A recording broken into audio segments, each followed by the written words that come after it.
Hello and happy Tuesday wherever you are. Um, really different time zones, I know. We're excited today. This is an early morning version from where I live so that we can talk to our guest who is in Abu Dhabi, all the way on the other side of the world. So super fun. Very excited to talk today to Jen Scully Yates of Live, Love, Sup. So she has been at this longer than I have, and I'm supposed to be an old timer, but much younger than me. Originally from Detroit, Michigan, she lives in the United Arab Emirates, which is really cool, and has had the opportunity over more than a decade to travel to 25 different countries where she's paddled. And a lot has changed over that decade, so we have tons to talk about. Just a reminder, I'm Kristen Thomas, and I thank SupConnect for allowing me to do these interviews. They're usually on Thursdays. We had a little challenge, but I know we're going to be able to get her on today. Interesting things with social media and the world and how it works between countries. Want to remind everybody there's a Facebook group called SupConnect Live Discussions, and it now has KT Outside, which is my site, and that is where you will find who's coming up next. That's where we post pictures, where we put links. So please join that Facebook group if you haven't already. And without further ado, I see that Live, Love, Sup, Jen is there. I love when I asked her specialty, she said, pre-kids, it was racing, and post-kids, it's now paddling with the family. Just love that. Yay! It worked right off the bat. It's you. It's happening. And yeah, it's worth the wait. So I'm very excited to be joining from Abu Dhabi. And I Great. see all these people joining in as well, so it's fantastic. And I know. we're here. We're ready to make this happen. So So I don't wonderful. even want to disconnect now for the next hour or two. I know. Just stay connected. Well, it's so great to have you on. Oh, and I didn't mention, thanks to Jen, we're trying something new, and she has some giveaways. So Mm. definitely stay involved, and we'll be asking some questions and would love some input and interaction. You can ask her questions, of course, too. One thing that we were talking about is like, when did people get started? Because you got started, especially because you didn't start in the typical places, which is interesting to me, so early, before 2010. So paddling, what's your story? It's working, but then you cut out at the question. So Oh, sorry about that. I think we both have to hold really still or something. I'm not sure what it is. Might be yeah. my mic. Yeah, just how you got started in stand-up Mm. paddling, and maybe everybody, while she's telling her story, when did you guys start? But you started in 2009, I think? Yeah, 2009, we moved to Abu Dhabi, and pretty soon after we started paddling. And so I had tried it probably just before we moved in California, and then came back and told Nick, my husband, and I was like, "This is what we're doing. We're going to be doing this for a long time." And so we got boards early on. No one was really doing it in Abu Dhabi. There was there's some people doing it in Dubai early on, and so it was hard to find boards even back then. And then we went to, in 2009, I guess that would have been that summer, we went back to Michigan. So I'm from Michigan, and in Michigan, there was the first like SUP race. It was the Great Lakes SUP Classic. And yeah, I had a layered soft top 12-foot board. And that is like kind of the first race. We did 6 miles on one of those all around boards. A couple people, I don't know who had race boards, but Candace Appleby was there promoting Surf Tech, and they were great. And it was like kind of that first race, and it was kind of, you paddled whatever you had, and it just like that hooked me on racing, but just the paddling like scene. And I was like, if I can do this in Michigan, we can have races, and then I can bring this back to Abu Dhabi. And then kind of, yeah, just everything kind of became my life after that.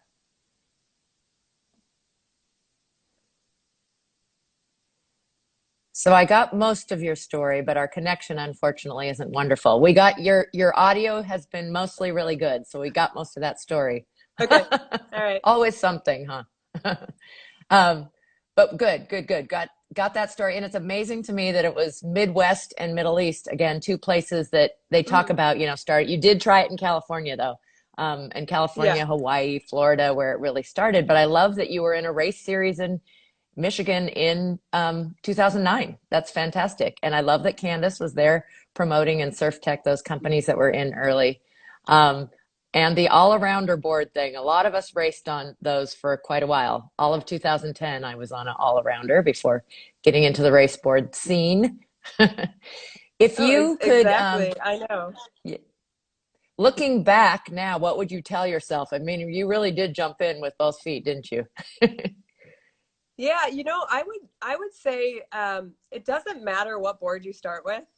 Um, just start, I mean, I know people kind of want to try to get the best board or really trying to figure out. I mean, some people kind of know what they want, but just get on a board and get out and enjoy it. I would rather see people getting out on any board that they can afford, that they can use, and then just enjoying the sport as soon as possible. And so for me, I think even a used board, probably, because like that first board, you get it dinged, you get it like you hit a rail walking down the steps, it blows off the roof of your car. Like all of these things have happened. It's not going to stay perfect forever, like a new car. So feel free to buy used or just be prepared. It's not going to stay the same, and just embrace it. You're going to have other boards probably along the way. Yeah. So I feel like this must have happened pretty early. Live, love, sup.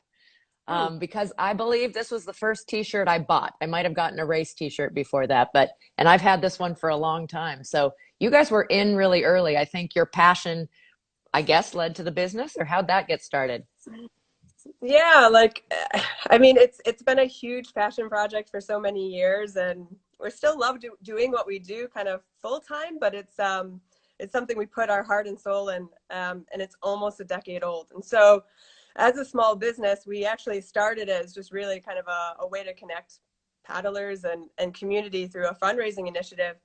And we came up with an idea when we were living in Switzerland for one summer, kind of focused. We were just enjoying stand-up paddling with a company, Step Switzerland, and we were sitting around one day, and I said, "Oh, I want to do something more globally. We live here, but we feel disconnected in Abu Dhabi. But there's so many paddlers all around the world." And so Live Love Sup was really kind of born from, we wanted to do something that gave back and also connected other people around the world. So we started selling these Live Love Sup wristbands. And so money went to Charity Water, and we were able to support kind of the building of a handful of water projects and wells in different African countries and in South America. And from that, we had a friend in Australia who made our logo, and kind of the logo took off. And so it was kind of like, oh, we should do something more with this. And so then kind of like the brand was born, but we had originally had like a Live Love Sup blog, and we just took photos of everywhere we were paddling. And so that was like 2009 to 2012, and everything kind of just evolved from there. And now almost 8 years later, moving on to 9 years, we have full kind of range of apparel. We're always working with different people to kind of support their fundraising efforts. We've sponsored events, we've taught SUP, we've done kind of it's really kind of comprehensive, I guess. But as far as the brand itself, we're expanding. We have jewelry now, we have different leggings and all that sort of stuff. So it's a continuous evolving, I guess, company, and we'll just see where it goes. Well, I just love the way you started, and I definitely was one of those bracelet buyers and wearers, and loved your efforts and what you guys did to get it started. And you did pick an awesome name that still holds true for so many people, because people do love this and they are passionate about it still. And you talk about community. One of my favorite things that you guys have, and maybe we'll lead into, is you have some amazing travel kind of, or stickers and posters and stuff. I don't, Mm. that the artwork is amazing, of places around the world. Yeah, so we started that, like, I was, where was I? I was like, I think we were in Amsterdam, and there was a travel poster, and I was like, oh, we got to do SUP travel posters. I wanted to do them for myself. Like, these are the places that we've traveled to. And so I wanted to kind of come up with one for Sydney and Amsterdam and Paris, because we did the Paris SUP crossing. And so that's how it kind of led to just kind of our personal art. And found a designer called Little Blue Dog Designs in Vancouver, and I was like, oh, can you work with us on these? And so we worked together on those, and then obviously made them into posters to sell. And kind of vintage looking. And if I could take you, I'd take you down our hallway right now. We have them all lined up along our hallway. It's Oh, kind of a cool. little gallery. So yeah, we did a Michigan one. Obviously there's a lot more places than we've done, but that was like everything's kind of come from like experience, and that kind of shows kind of how that evolution happens for the brand. Yeah. So we did, so travel is such a huge part, and it's amazing how many places you've been. I know there's one other gentleman out there right now trying to stand up paddle the world. I'm not sure how many countries he's up to, but I don't know anybody who's actually stand up paddle boarded in so many countries. So some of you might have seen this ahead of time, and I did mention it, but how many countries has Jen and her darling family? Actually, I don't know if the whole family has, but how you and Nick maybe together, or how many countries have they been in? See if you can put that in the comment thing. Let's see if any of you were paying attention or got on early. Actually, these live I things are think, funny. I have to start talking. yeah, no, I mean, it's fun reading the comments as well as like thinking, talking. But my daughter's already been, I guess she's paddled in five countries. She's only five. So that kind of shows how many we have. But yeah, so we both work at universities, and then in the summers, we have time to kind of um, check out, go on vacation, and vacation is paddling. And so whatever we can do with paddling, and then it just became like, where else do we go, and who else can we? I mean, we'll say this a million times: connect with, and Sub Connect started it way back when, and I remember writing an article about Abu Dhabi back in the day when they did Sub Destinations, and it's like that's kind of where you got excited about seeing new places to paddle, and then yeah, I'm trying to see, did anyone actually answer? No one answered. So No, 25 no. countries. And it is 25. That is amazing. 25 countries, and Yeah. then unfortunately we would have been to 26 over the summer. We were going to go to Thailand, so that's on Mm. hold.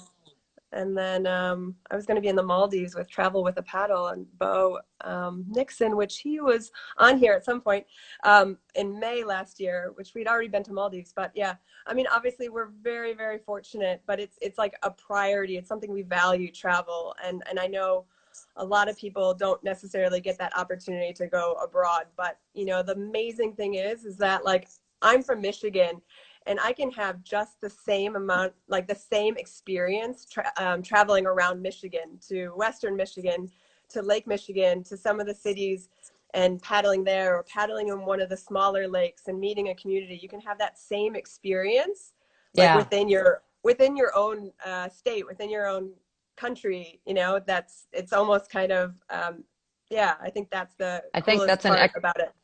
that is an excellent point. As much as, you and I love travel and it's a priority in our families and lives, it isn't for everybody, but your local waters can be absolutely amazing. And I'm discovering new things in just my area, even 10 years in, places, a little nook and cranny of even, a bay or something that you haven't done before, or a different part of a river, you know, doing something fun and different for those of us who love the new stuff. So you've been at it a while. You've done businesses of all types in stand-up paddleboarding. Tell us about some of, you mentioned you've been in Paris crossing. So let's stick with travel just a little Mhm. more, because I just love hearing these places. What are some favorites? I mean, it's got to be really hard to pick, but sometimes you're actually going for an event. For instance, I saw Mhm. Nick and your kids in Hood Yeah, River, Oregon. yeah. Um, tell Yeah, us. I definitely have like that top 10, but they're like interchangeable. So there's not like a specific. And like our summer in Switzerland was amazing, and that was like 2011, and it was right again beginning of SUP. But we had this amazing experience, and I'm an ocean person. I want to be by the ocean, and like I want to surf, and but you go to Switzerland, and anyone from Switzerland on this, it's amazing. It's like the bluest lakes you've ever paddled in. There's lakes galore. You can go up into mountain lakes. We took a gondola up to a mountain lake and paddled there. You see the just mountains everywhere. And it's just like one of those things like, I could just stay here and paddle the rest of Yeah. my life. And Yes. obviously river stuff. Yeah. The pictures But I've also, seen are kind of those pinch me pictures. Like, is yeah. that real? Someone's on that lake with that background? Yeah, Looks and like a painting. there's so many places like that. But yeah, the sup crossing Hmm. was really great, and like that was like 300 paddlers. Now there's like 700 paddlers or 1,000, I don't know. But you know, that was like so unique because it's like the sun's coming up over the Seine, and you're racing but trying to take in Notre Dame, and like it's incredible. Downwinding in Maliko has to be on the list. Went with Susie Cooney, and I think Kai and Connor were in front of us and showing us a few things before they disappeared. And then I have to give a shout out. We've been to Amsterdam actually a couple times with Eminem Sup, and that's Marina in Amsterdam, and she's kind Mm. of led the way for Sup there for so long. And So, we go yeah. there and we have a Friday night paddle, and you imagine like a summer night, and you all go out, and we did a fundraiser for Charity Water, and about 60 people are on the water paddling through the canals. Like there's music, people, it's just like the most amazing vibe. So a lot of these things, like while I say I love the ocean and I love being out kind of in maybe even exotic places, the cities, including supping in Venice and canals, are Mm. just as exciting. Yeah, and then shout out to Sydney. You know, Nick's from Sydney, so Sydney Harbor has to be I mean, it's just picturesque, and Fuerteventura is always a place to very very close to my heart. With a few people on this call right now that I've met and spent a lot of time there with, and yeah, and Slovenia. Slovenia is like the country. If you go to Switzerland and love Switzerland, go to Slovenia. Those are those are my top travel destinations. Fantastic. So there is more to explore. You mentioned there's, we have this very strange year where we didn't get to travel so Mm. much, destinations you didn't get to go to, but there some um, places that you haven't planned to go yet, but you'd like to, that you've seen, or what else actually travel, but also what else within stand-up paddling have you not done that you want to explore? Yeah. So, like, as far as travel, I mean, every day I think I just started like a sub bucket list Sunday. We have this list of places we want to go. Of course, like there's just so many places. But we lived in Japan for 3 years before we came to Abu Dhabi. And so in Japan, like, we want to take the family back and just like sub the whole country and eat our way through and paddle our way through because Yes. the food is amazing, and that's just like something that would be really really special for us. And then anywhere where there's icebergs, like Alaska or Iceland or anywhere would be fantastic to travel to. Um, and then I was trying to think of there's yeah, there's just so many like I don't know. We haven't done much in Canada. We live like obviously we've been over the border, but not Lake Louise, or you see those kind of pictures in Hmm. Vancouver, and then British Columbia looks fantastic as well. So, anyways, yes, lots of places to travel to.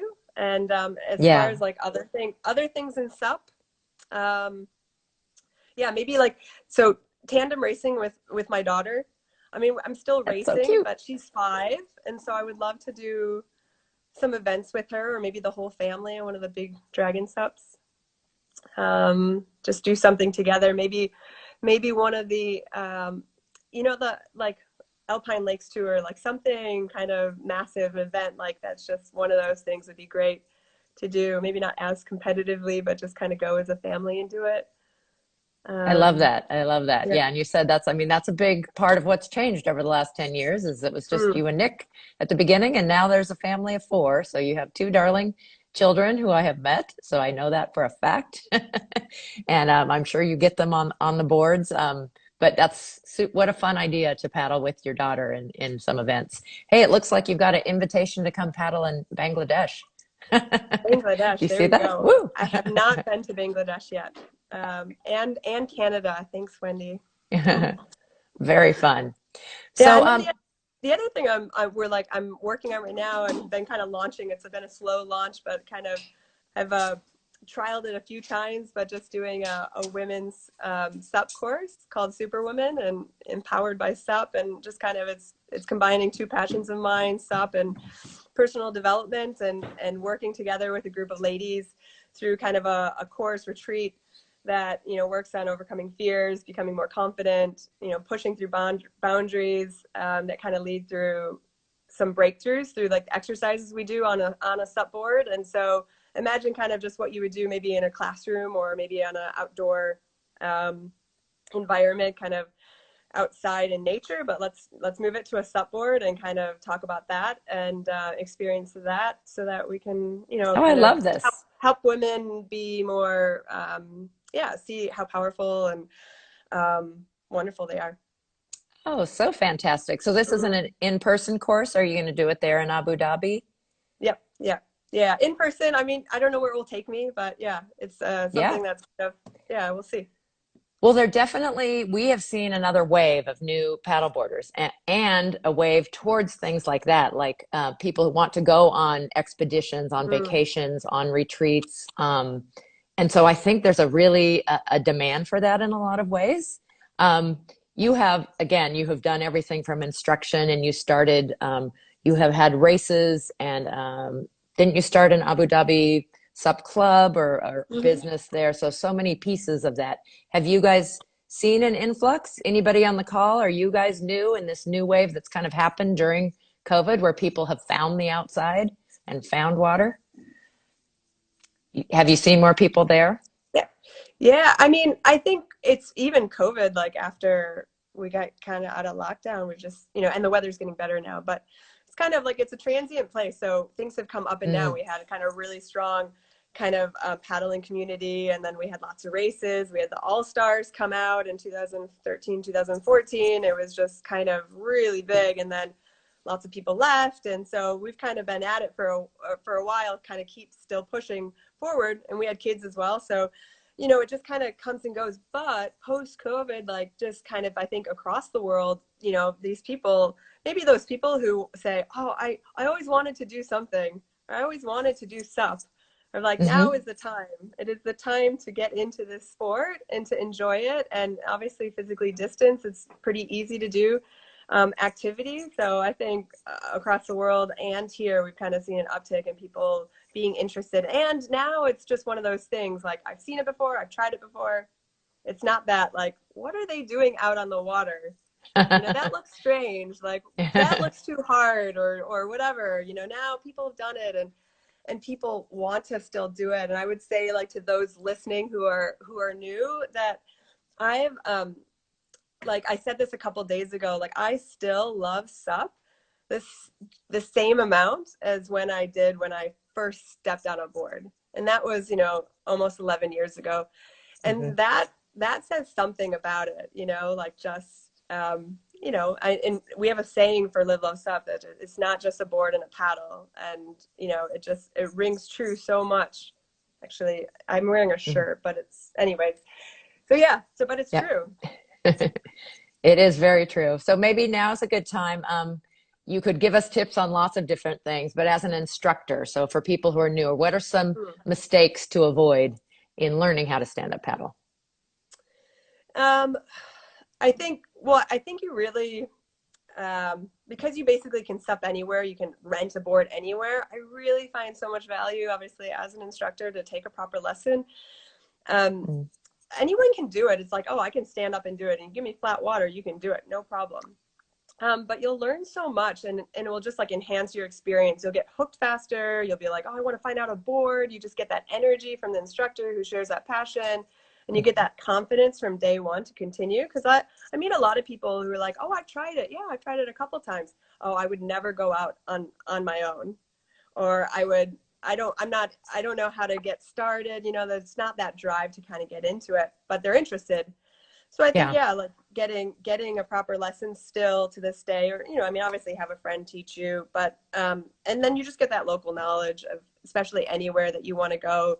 You need to be water safe and just making sure there's obviously we have a huge responsibility too to kind of teach and make sure people are paddling safely so that people stay safe and hmm unfortunately there's lots of drownings every year and from not wearing life jackets or leashes and obviously that's changed over the years. There's a lot more push for safety on the water. So yeah, I would say that. And then I would also like find a group to go with, because you just like pick up something every time you go out with people. They encourage you. It's your family. It's a community. I think it just enhances everything about SEP. Yeah.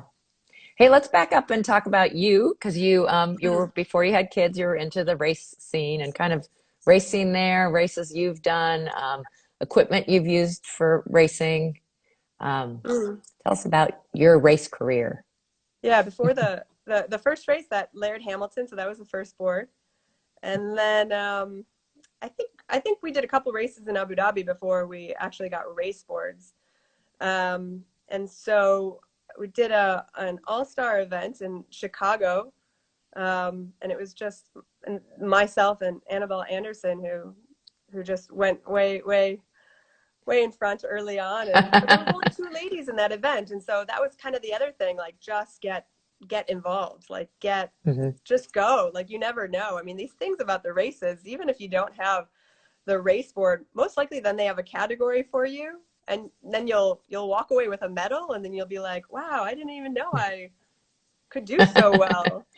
And yeah, and then we've had yeah, so SUP crossing in Paris, did the first SUP Swiss championship, um, was a part of that, and that was neat because that was right when SUP was taking off in Switzerland, and that was like on Niedecker boards, and that seems like a long time ago, and then I was trying to think, like we've had in Abu Dhabi, we would host every year the Emirates Sup Festival for like 3 years going. And then we had kids, and this is like Emirates Palace is this hotel here, but they generously allow us to have this community event. And it's this, amazing beach. And we got the whole community out to kind of do it. And we had women's races and men's races and beginners races, and then some tandem races, and I've organized that.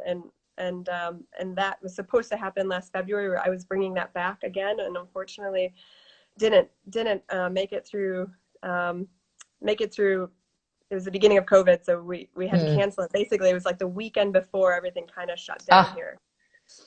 So we will see when that maybe happens again. yeah. But yeah, we've done plenty of races in Michigan. Every time we go back in the summer, we support the Midwest Paddle League, and I have to tell you, like, I haven't done any races in California, and it was always kind of my aim to get to Battle of the Paddle, and then they changed it in Pacific Paddle Games, and then and it's like, oh, come on, like been doing this for so long and still haven't gotten there. But I'm sure that at one point something will come back. I'm certain of it. But the Midwest Paddle League, just kind of the events that get set up there, and they say community first. And it's really part of it, and that's what's so special about paddling in the Midwest, and getting involved, and also for us to come back from abroad, and Michigan's my home, but we don't live there, but to kind of feel welcome and to feel like we can join in the races and kind of have your paddle people, and it's really great. Yeah. It seems like Nash has been very supportive of you. I see them in a lot of I pictures probably anyway. should I probably should have said I was something like, about that. well, just is that the boards that you use when Yeah. you teach, or Yeah, yeah. So, racing also? Yeah. yeah, Nash Middle East here.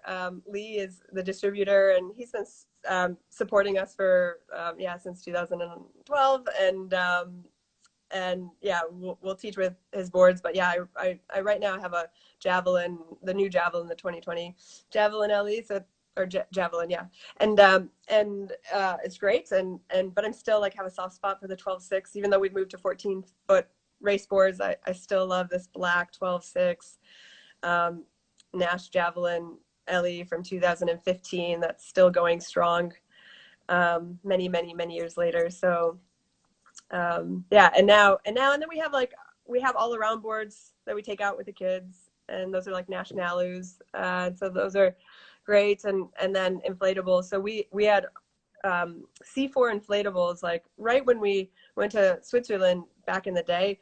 The guy we were with, Neil, he got some C4 ISEPs, and that was the first like ISEP brand. And we came back to Abu Yeah. Dhabi and said, let's start bringing these in, because this is going to be big. People live in apartments. These are fantastic. Early versions might have looked like this, but um, they've gotten so great now, and it's allowed us to travel, all around the world. We travel with them, and so I think just like always been a big fan of inflatables, and so obviously that's a huge market now, and just able to get a lot of people on the water. And one of our like great memories, like we went to the Maldives and we just packed 2 ice ups, and in our ice ups we just put our clothes, and that's it. Put them on our back, got on the plane, showed up and started paddling like, a few hours later. Love that. Love that. So along the racing lines, you've mentioned some already, but maybe some tips on getting started. I know you did say kind of about everything, including racing, like jump in, don't wait. Mm. Yeah, I think a lot of people like miss out. Like they come down, they like watch their friends. They've been paddling for a while, especially women. Hmm. They cheer you on, but then you have to like pull them to get them on the water as well. And so like I think not entering your first race for a handful of reasons, but probably, a lot of people have that fear of like getting last. And so, I don't want to get last. I don't want to like fall in. I don't want to all that sort of stuff. And, first there's like a lot of people that never entered the race, and there's shorter races. So as long as you've just been out paddling for an hour, there's a race that you can do, no problem. And then it's such a surprise feeling you get from like that first challenge, and then you do better than you think you are. And then just kind of like, what do we do in life these we're so safe in life these days, so like what do Mm, we do that kind of challenges us, that puts us out there and makes us like kind of uncomfortable. It's hmm. we don't tend to do it. The kids will do it, so obviously there's lots of kids getting into it, but as we get older we don't do it. And so I would just say like, go for it. And thinking that you need to spend a lot of money on a board, before you start, like you just get a board, borrow a board, figure out how to just get on something that you have and get out and do it. And then when people start cheering for you at the end and like watching you come in, and even if you were last, they're still cheering and you'll still have a smile on your face. So yeah, I think that's like really important about Yeah. just racing. Absolutely love that. And I want to touch on the women's thing again because I love this course that you're creating. And I'm hopefully that can spread because here we have a water sport that has more women recreationally Mm, than men. And you and I think, feel the same and have a shared background. I'm a lot older than you, but I think we both yeah. swam in college. You played water polo. That wasn't around when I was in school.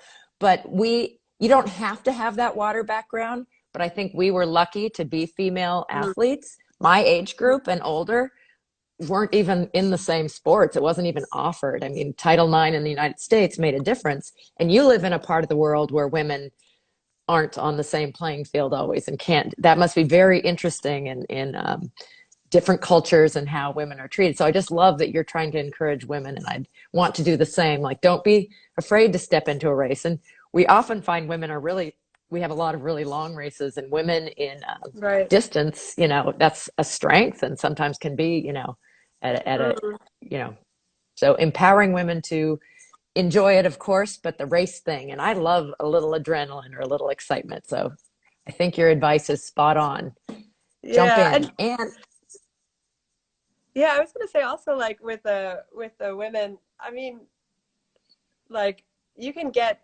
I don't know, like we just it's a fantastic way to connect. And like, yeah, I mean, I think we judge ourselves so harshly and like want to compare ourselves, and we're not that fast, we're not that that good yet. And so we'll try a bit more until we're better, and then you kind of miss out on experiencing a lot. And for men and women, I think going to a race, like if you're so focused on being super competitive, and obviously you can be when you're in the race. And I think this is probably changed a little bit since having a family too, but for me, but it's like the race is just a small part of it, and you have to, you want to be a part of the race, but you also want to be a part of the community. And so like, you sign up for a paddle or for a race right now, and you spend the money. It's like, go to the pre-paddle, go to the clinics, like meet the people, go for the autograph signings for whoever, like meet whoever you can, ask them about whatever equipment, probably try their equipment because they'll let you.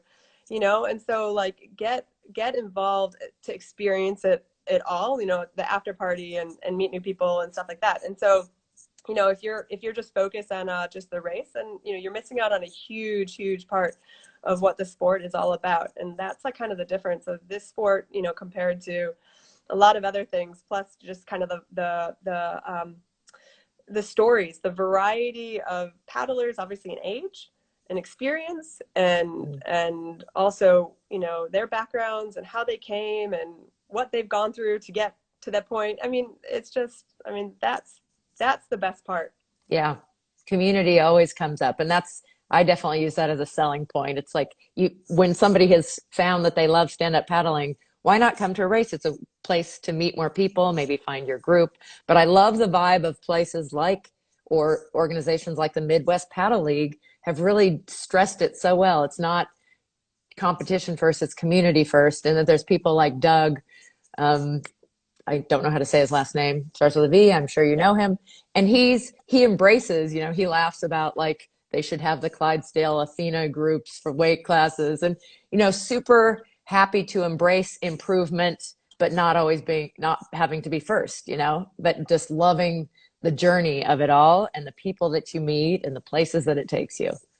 Yeah. And also, like, obviously it's a huge undertaking for all event planners, organizers, the people who put on any event from small to big. I mean, you look at big scale events, but you also know that it's just as much work to kind of put on that like small first event, or that person just wanting to organize just something. And so kind of just being appreciative, and just kind of, everyone's kind of always willing to help out, if you ask for some help, and especially even anyone who's done it before. But I'm just thinking communities that, have never had a paddle race, or looking to organize something. You just start small. You don't have to do anything big. You don't have to compare yourselves to anyone. Just get a group of people together, and I'm hoping, 2021 looks a lot different, and is we're able to kind of see some of the bigger events back on the cards, because that really fuels just kind of that inspiration. And but I oftentimes, I think we might spend a lot of time watching kind of the professionals on the water. Obviously we learn so much from them, but you can learn just as much from your weekend paddler, when you go to the local race too. And Yeah. that's really exciting. Yeah. And I know this isn't all about racing. We talked about travel and just being on the water, but I do want you to expand a little bit on that, because having a race is a lot of work. And we've had some talk of, and I work within the industry with brands and stuff. There was exponential growth around 2017. We had some dropping off. So maybe some, those events that had big sponsors lost sponsorship. There's different reasons. It is always changing, but I see these posts that racing is gone. It's like, no, it's not. It's changed. Southern California, we lost some big races in some of our big series because we were in early, and some things aren't meant to be for the long haul. But how do we, who aren't the race directors, help? Because it isn't, if you lose money, it's hard to keep that passion going, or if people aren't treating you well. So maybe just some hints about like what makes a good race from the director perspective, or how can we help those who just race and don't run a race? Volunteering. Yeah, I don't know. I mean, that's the hardest thing, because max number of racers I've had is 120. So it's like, it's still a decent amount, but it's not, thousands of racers. So it's like, I think we made a big jump to go really kind of commercial too,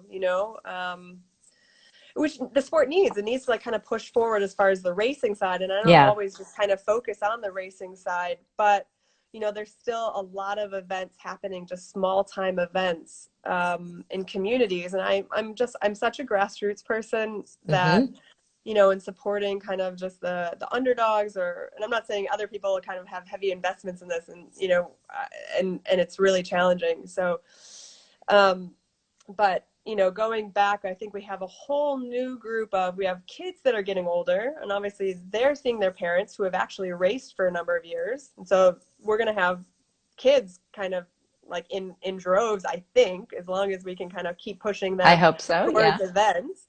And then obviously, as we get older, we'll still do it because we'll do it forever. And and then there's everyone in between who's just starting out. And so I think it's back to really community, like kind of smaller scale, and I think maybe it was like also like in the this is my daughter. You can come say Hello. hi. This is Hi. future paddler, and do you like to paddle? Yeah. Do you like to teach people to paddle? Yeah.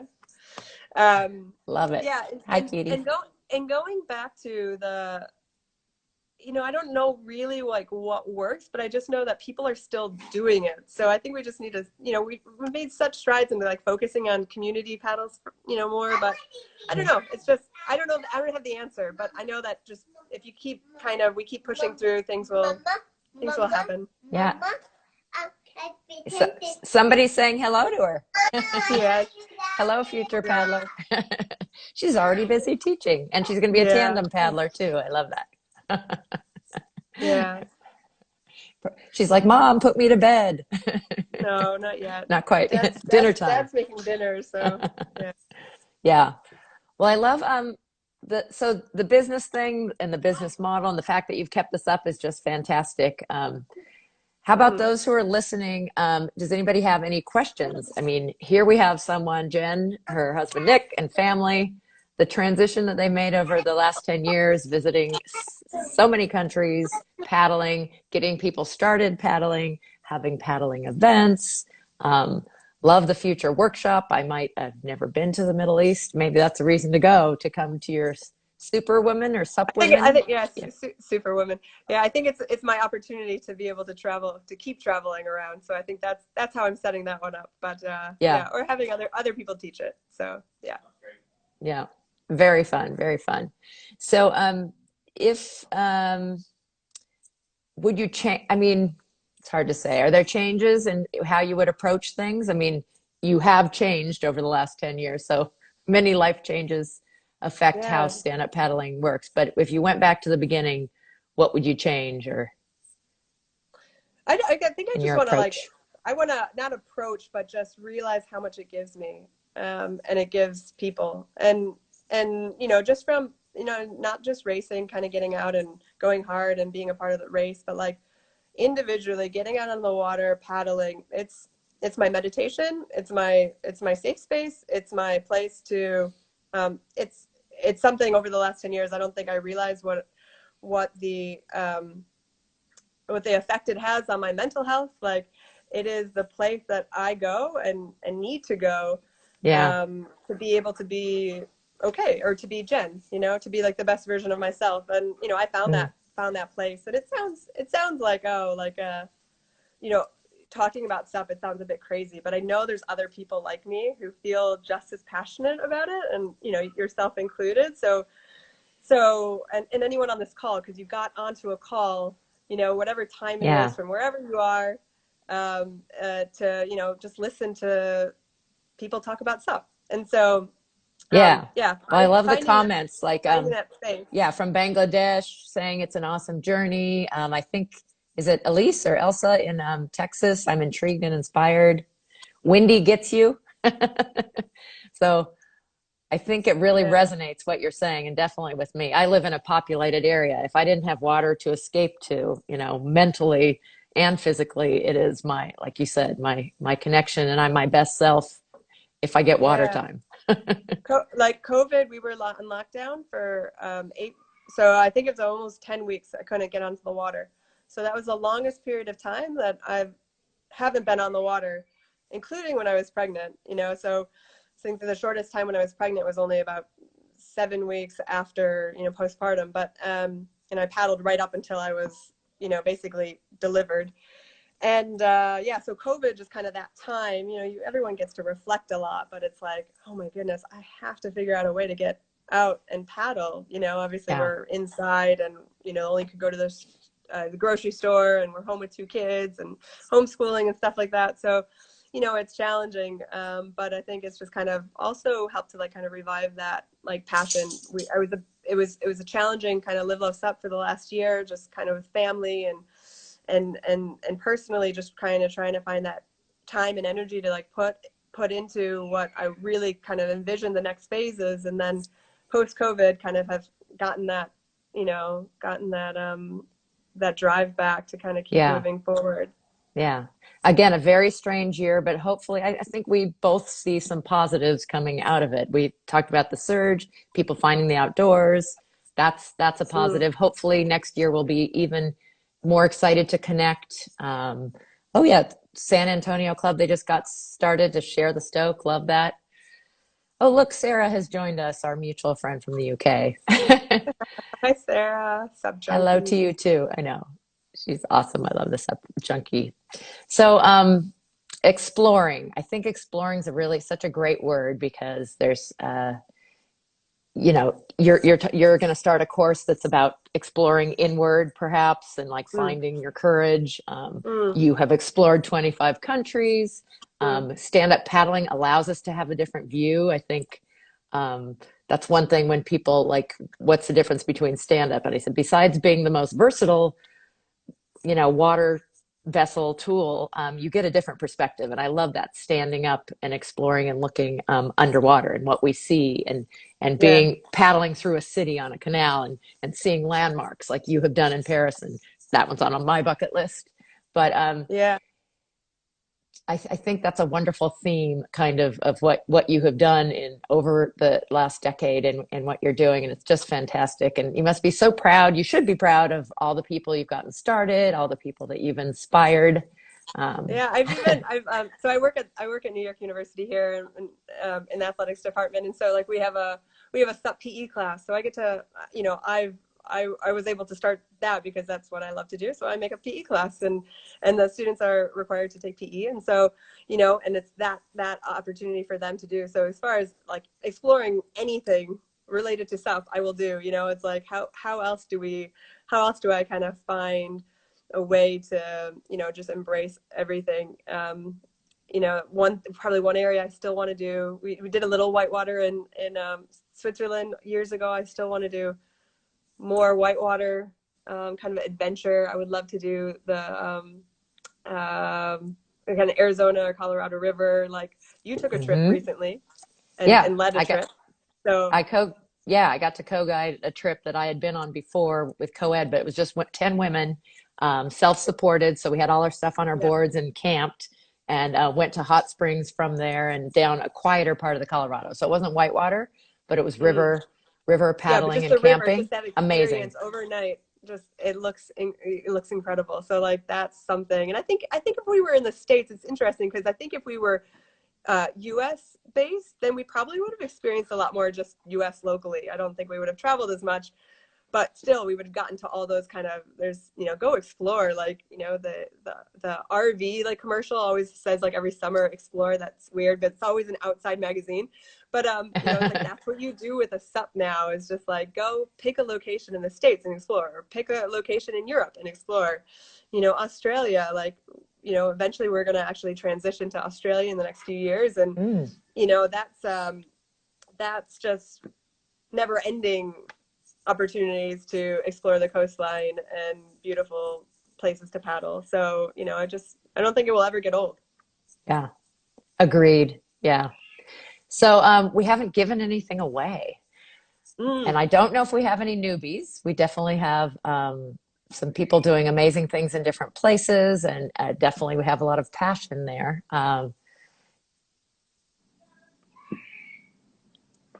Oop, did you freeze? I think I lost you again. No, Oh, but I no, no, hear I'm you. here. Yeah, I'm here. I, yeah. I was thinking we would find out if we found out how whoever's on right now, if you can enter how many years you've been paddling, and if you want to be specific, go for months. So like 1.6, 1.8. I don't know how specific we need to be on this, but we're Yeah. gonna we're gonna give a prize, a Lidlow Sup prize, either a T-shirt or a jewelry pack with a ring and a Sup necklace too. I don't know. I'm Ooh, not I going to love tell that. you what yet. I'm I not going love to tell that you ring. Is that a, the. yeah. Oh yeah. So this is not this one. Uh-huh. This is a paddle ring. So Oh, that's one of that's really our. cool. Yeah, and then have a necklace and a bracelet to match. So yeah.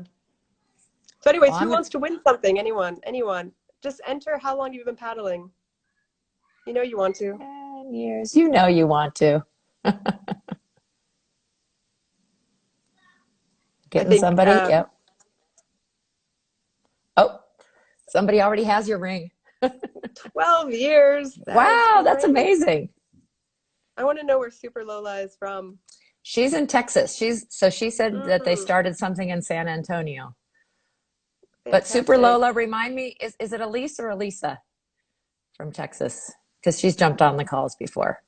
And then we've connected through Facebook. I do love, it's interesting. Social media has been, for me, for stand-up paddling, such a connector, such a Hmm. lifesaver.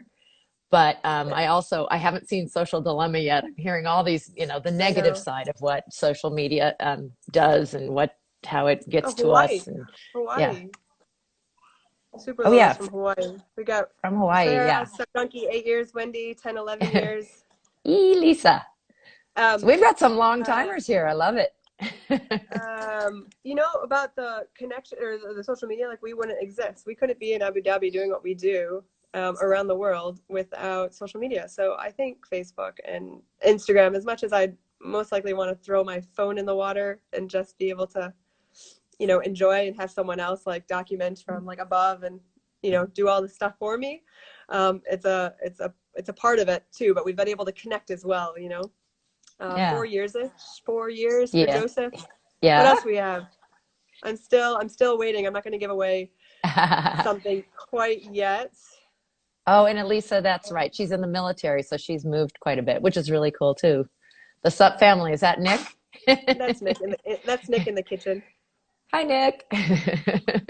11 years. Nope, you Yeah. can't win. Yeah. You wouldn't have to mail then. But come on, Jen's willing to Yeah, mail. true, true. It's Yeah, so it. so what I was gonna say is I was looking for possibility the person who has paddled the longest and the person who has paddled the shortest amount of time.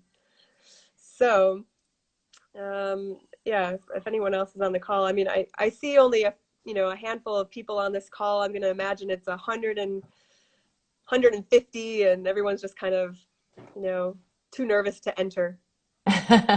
Yeah, there have been a lot of people on the call, so yeah, sometimes All it is a right, really we're finishing this fascinating up. thing to live. Yeah. So we're doing Elisa, Mm-hmm. and is Whoop. our oldest paddler. You are going to get a Or paddle longest necklace. paddler. She doesn't look very Longest, old.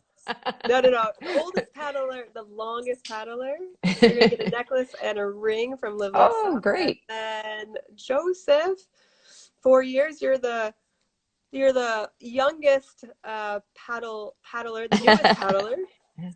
And I'll give you your option. You can touch base with me, and we can get you a Live Love Up T-shirt or a jewelry pack if you have a missus who would like a nice gift. Cool. Well, I know And yeah. Elisa. So, and Joseph, where are you? Joseph Silva. Hopefully, we can find his. Don't post your address here, but you and I We'll get together in touch. can find them and get in touch. Fantastic. So, we're both hoping 2021 will be the year for reconnection and seeing people again, but we're so happy people are still enjoying stand-up paddling, getting on the water. Janet, it's been so great to talk to you. Hopefully Yeah, 2021 is when we are in the same place at the same time yeah. and get to paddle together. Finally meet. Maybe on a river trip or something. We I can think do it's about something. time. It is definitely about time. But thank you so much Yeah. for having me, and Sup Connect as well. Thank you. Oh, it's fantastic. And again, And everyone, there is a Facebook group and there's some great pictures. I love that one of you pregnant with on the board. I think mm, Nick and you are tandem on the board. But a lot of the places that you visited, you have some great pictures. So we're going to post those in an album and links to Live Love Sup, to Abu Dhabi, to finding Jen and connecting with her. If you are lucky enough to get there, I love the skyline in Abu Dhabi. It looks amazing, and the color of the water and everything, like a great place to paddle. yeah, So thanks definitely. again for your time. Loved talking with you and connecting, and we will stay in touch, and let's all stay in touch. Everybody on the call, thanks for joining us, and those who are listening later, because this will be saved and will be on SupConnect's YouTube and KT Outside YouTube, and hopefully right onto IGTV, although Instagram just changed and had some new thing, but we'll post it onto IGTV as soon as we can too. All right. Yeah. Thanks so Thank much. you everyone tuning in. Thanks everybody. Bye. Bye.